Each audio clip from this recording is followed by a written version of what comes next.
मौनी अमावस्या की सभी दर्शकों को हार्दिक शुभकामनाएं। खबर बनाएं उसे। अटल बिहारी वाजपेयी की स्मृतियों का होगा संग्रह और विरासत का होगा सम्मान। भाजपा कार्यालय पर पत्रकार वार्ता करते हुए केंद्रीय राज्य मंत्री BL वर्मा ने कहा कि भारत रत्न और पूर्व प्रधानमंत्री अटल बिहारी वाजपेयी की जन्म शताब्दी के उपलक्ष्य में भारतीय जनता पार्टी ने देश भर में विशेष कार्यक्रम आयोजित करने की योजना बनाई है। इस अभियान का मुख्य उद्देश्य अटल जी की स्मृतियों को संरक्षित करना और उनकी विरासत को नई पीढ़ी तक पहुँचाना है। महिलाओं की हेल्थ से जुड़ी खबर। महिलाओं को जरूर खाने चाहिए 3 तरह के बीज। हड्डियों की मजबूती से लेकर हार्मोन्स को करते हैं बैलेंस। महिलाएं अपने घर परिवार के लोगों का पूरा ख्याल रखती हैं, लेकिन अपनी हेल्थ को लेकर अक्सर लापरवाही बरतती हैं। इस कारण उन्हें सेहत संबंधी समस्याओं का सामना करना पड़ता है। ऐसे में महिलाओं को अपनी सेहत का ध्यान रखने के लिए सबसे पहला कदम अच्छी डाइट की तरफ बढ़ना है। इसी के मद्देनजर 3 तरह के बीज सबसे ज्यादा महिलाओं को फायदा करते हैं। नंबर 1 अलसी के बीज, नंबर 2 कद्दू के बीज, नंबर 3 तिल के बीज। खबर बदायूं से। निजी अस्पताल संचालक पर लापरवाही व धोखाधड़ी का आरोप। निजी अस्पताल की लापरवाही के कारण एक नवजात की मौत हो गई है, जबकि महिला की हालत गंभीर बनी हुई है। पति ने SSP को शिकायत पत्र दिया है। खबर बदायूं से। शोरूम पर ट्रेड नंबर प्रदर्शित करें वाहन डीलर। राष्ट्रीय सड़क सुरक्षा माह के तहत ARTO कार्यालय में वाहन डीलर्स के साथ बैठक की गई। ARTO प्रशासन ने डीलर से सड़क सुरक्षा कार्नर बनाने का अनुरोध किया।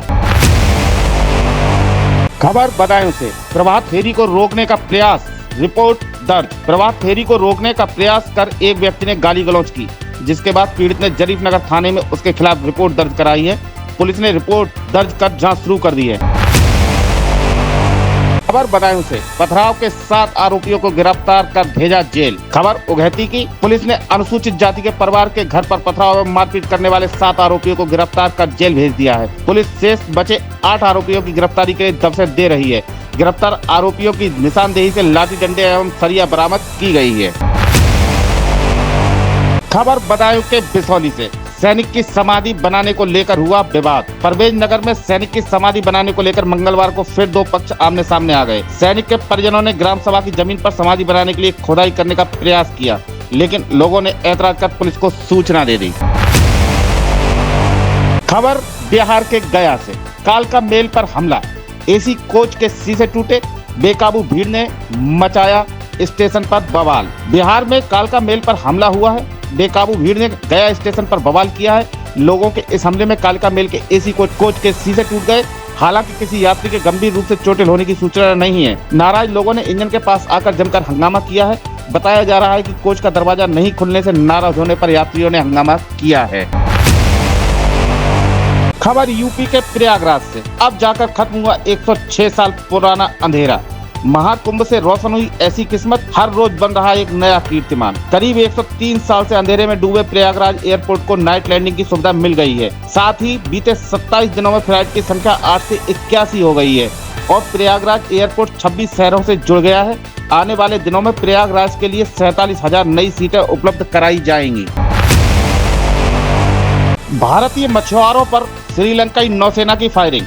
दिल्ली के रौद्र रूप से घुटनों पर कोलंबो, बताई गोलीबारी की वजह। श्रीलंकाई नौसेना ने भारत के विरोध के बाद सफाई देते हुए बताया कि उन्होंने भारतीय मछुआरों पर क्यों फायरिंग की थी। श्रीलंकाई नौसेना की फायरिंग में 2 भारतीय मछुआरे घायल हो गए हैं, जिनका जाफना के एक अस्पताल में इलाज चल रहा है। इन मछुआरों से भारतीय राजनयिकों ने मुलाकात भी की है। प्रयागराज महाकुंभ से सांस रुक रही थी, भीड़ रौंदती जा रही थी, सुनाई दे रही थी तो सिर्फ चीखें। प्रयागराज महाकुंभ भगदड़ का भयावह मंजर। महाकुंभ में मौनी अमावस्या पर स्नान के दौरान प्रयागराज में भारी भीड़ के कारण भगदड़ मच गई। इस हादसे में कई लोग घायल हो गए। लोग अपने परिवार के सदस्यों को ढूंढते हुए सहायता की गुहार लगा रहे थे।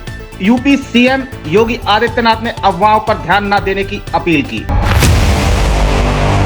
खबर बदायूं से। महाकुंभ में चली गई बसें। डग्गा मार वाहनों के सहारे यात्री। अधिकांश रोडवेज बसें महाकुंभ में चली गई हैं। ऐसे में जिले के लोग डग्गा मार वाहन से ही जान जोखिम में डालकर सफर करने को मजबूर हैं।